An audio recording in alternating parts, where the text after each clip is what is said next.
Es un cuadro que se inserta dentro de la propia carrera de Frangélico en un momento muy interesante, pero también muy complejo. Es una época para él de cambio. En este momento tiene contactos con Alberti, con Ghiberti y con Brunelleschi. Está inmerso en el ambiente cultural no solo de su orden, sino también de Florencia.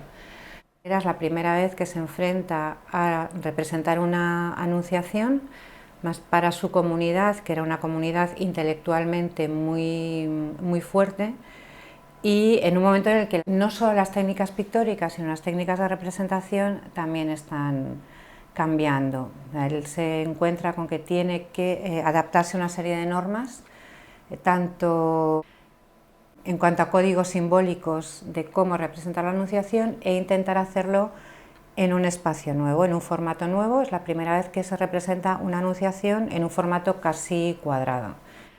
Frangélico es uno de los pintores que, por una parte, abandona los fondos dorados masivos, pero que en todas sus obras utiliza el oro.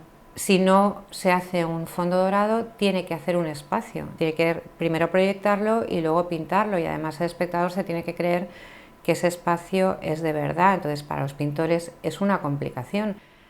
Pero yo creo que él sí que en cierta medida sabe que es muy bueno y está intentando hacer cosas que nadie hasta ese momento ha hecho. La idea que yo tenía, como yo creo que muchos especialistas que se han sorprendido, siempre piensas que un pintor italiano del 480, sobre todo un florentino, va a ser mucho más canónico en cuanto a procesos de preparación del cuadro, dibujo y pintura. Vasari dice que pues, cuando terminaba un cuadro, como pintaba por inspiración divina, una vez que terminaba el cuadro, como era cosa de Dios, jamás lo volvía a retocar. Cuando hicimos la reflectografía infrarroja, la primera que hicimos en 2015, o sea, nos dimos cuenta que no solo había retocado, sino que es que había cambiado 3 veces la composición completamente, el lado izquierdo de la composición. Tenemos la estructura arquitectónica, después pinta un paisaje y después hace el jardín.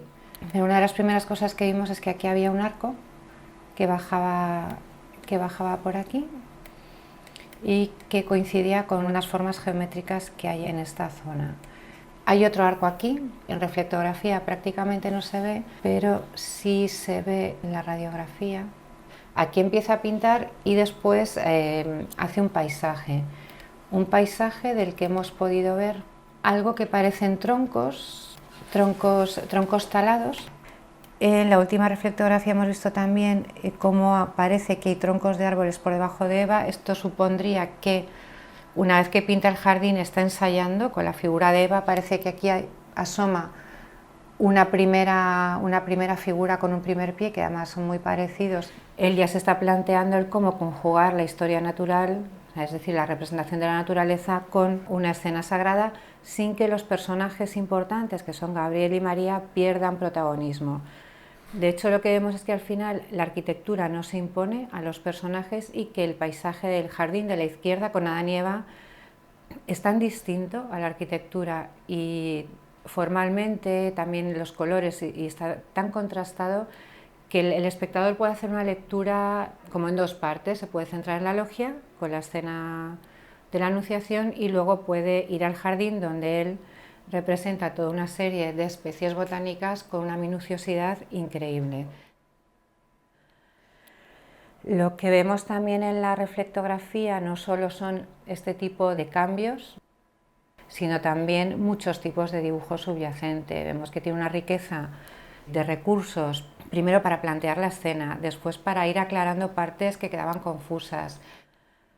Él utiliza tanto punzones de distintos grosores, que se pueden ver muy bien, como medios secos, un pincel con aguada marrón y negra, y luego vemos también que hay dibujo hecho con otros materiales que no tienen respuesta al infrarrojo, pues como rojos u ocres, visible en superficie, cubriéndolo con una capa de pintura muy ligera. No tiene una secuencia de trabajo ordenada ni lineal, o sea, él sigue dibujando cada vez que cambia de idea, cada vez que tiene que corregir y ya ha empezado a pintar, vuelve a dibujar encima de la pintura, dibuja a mano alzada. Además, cuando ya ha hecho una composición más o menos estable, Que aquí se planteaba siempre la cuestión, ¿utiliza una perspectiva correcta o no? Bueno, pues la perspectiva que utiliza es muy sencilla, no es una perspectiva complicada. Además, las líneas de fuga están bloqueadas siempre por las figuras principales, con lo cual si comete algún error tampoco se nota, y lo que vemos es un diseño, por ejemplo, de la bóveda bastante exacto, pero que él corrige después para que el espectador se lo crea, se crea que es de verdad, porque muchas veces esto ya lo nota Alberti y después lo codifica Leonardo cuando se hacen composiciones con perspectiva muy exactas, muy matemáticas, visualmente no funciona. Y bueno, yo creo que él en este momento tampoco le interesa hacer una escena matemáticamente correcta. Otro particular muy interesante es que los personajes sagrados no arrojan sombras. Esto tiene mucho que ver con las teorías de Santo Tomás de Aquino, con los ángeles, con su teoría del movimiento de los ángeles, y que los ángeles realmente nunca van a proyectar sombra.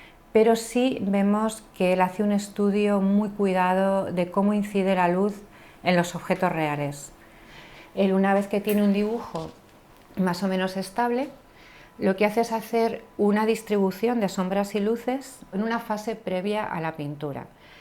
Es una distribución que muchas veces vemos que no sigue en superficie, sino que en la reflectografía la imagen que nos da de las sombras y las luces es mucho más marcada, mucho más fuerte. Él está estudiando, además, bueno, con una precisión no matemática, sino una precisión perceptiva, qué sombra proyectan los capiteles en la pared y cómo incide la luz en el mármol de esos capiteles. No hay más sombras en el cuadro proyectadas que las que puede haber en la logia o las que puede haber de los muebles.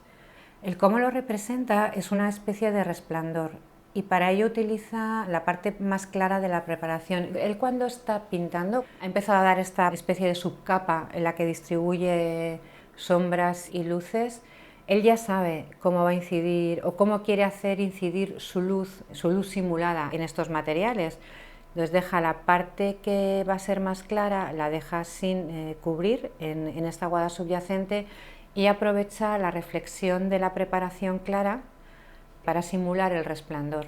Entonces tenemos por una parte el blanco del mármol y por otra parte un blanco medio matizado, un poco más amarillento, que viene de la preparación.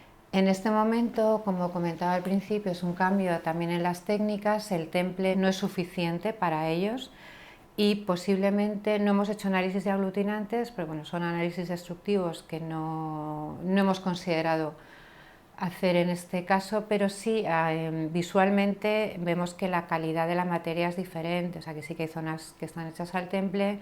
Las veladuras, por ejemplo, las veladuras rojas del cuerpo de la Virgen están hechas posiblemente con un material graso, y luego parece que hay emulsión, una mezcla de aglutinantes grasos y magros para hacer toda la gran gama de verdes que hay en el jardín. Y luego en superficie, otra de las cosas muy interesantes, aparte de la gran cantidad de pinceladas, de matices, de desgrafiados, de rayados que tiene, a mí me ha resultado muy interesante, y relacionándolo con esta rapidez que podemos ver en el dibujo subyacente o en las aguadas subyacentes, es que tiene partes que parecen sin acabar. O sea, estamos viendo las pinceladas en los límites de las formas.